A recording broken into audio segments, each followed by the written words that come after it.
Nerededir? Bizler bu yanına göster. Fethi. Albay! İş bittiğinde olacak.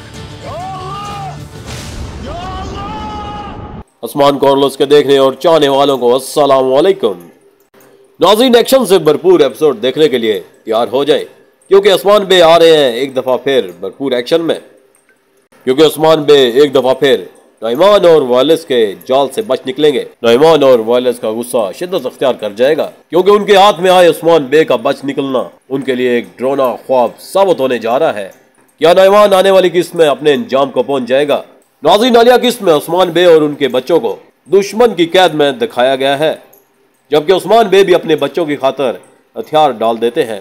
तो हम अगली एपिसोड का ट्रेलर देखने के बाद मदहों की जान में जान आ गई है, क्योंकि यहाँ पे एंट्री होगी एक नए तुर्क सरदार की। उस्मान बे और उनके दोनों बेटे एक साथ फिर जंग में नजर आए हैं। अब सवाल यह है कि नया तुर्क सरदार कौन है? क्या ये दाढ़ी वालों की तरफ से उस्मान बे के लिए मदद है? नाज़रीन, आने वाली एपिसोड में हमें शुरू में ही देखने को एक एक्शन से भरपूर जंग मिलेगी और बाजी एक दफा फिर उस्मान बे के हाथ में आ जाएगी, क्योंकि पिछली एपिसोड में उस्मान बे अपने बच्चों को दुश्मन के हाथ में देखकर बेबस हो गए थे और उस्मान बे ने हथियार डाल दिए थे। मगर आने वाली एपिसोड में उस्मान बे एक दफा फिर नईमान और उनके इत्यादियों से जंग करते हुए नजर आएंगे। मगर इस नए तुर्क सरदार की एंट्री ने कहानी का रुख ही बदल दिया है, जबकि उस्मान सुल्ताना भी कैद में है। क्या वो दाढ़ी वालों की तरफ से भेजी गई मदद है? मशहूर तरीकी करदार एकाकोका की हो सकती है? ये तमाम कासराहियां इंदा आने वाली एपिसोड में क्लियर हो जाएंगी। नईमान का क्या अंजाम होगा और कब होगा? ये भी खबर है कि नईमान अगली किस्त में गिरफ्तार हो जाएगा और इसे गजान खान की तरफ भेज दिया जाएगा।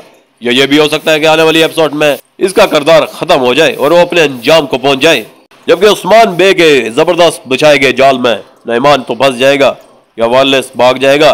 नाज़रीन, इस हवाले से आपकी क्या राय है? हमें अपनी कीमती राय से जरूर आगाह कीजिएगा। अगर आपको हमारी ये वीडियो पसंद आई तो लाइक करें, शेयर करें और हमारे चैनल को भी सब्सक्राइब करें। इजाज़त दीजिए, अल्लाह हाफिज़।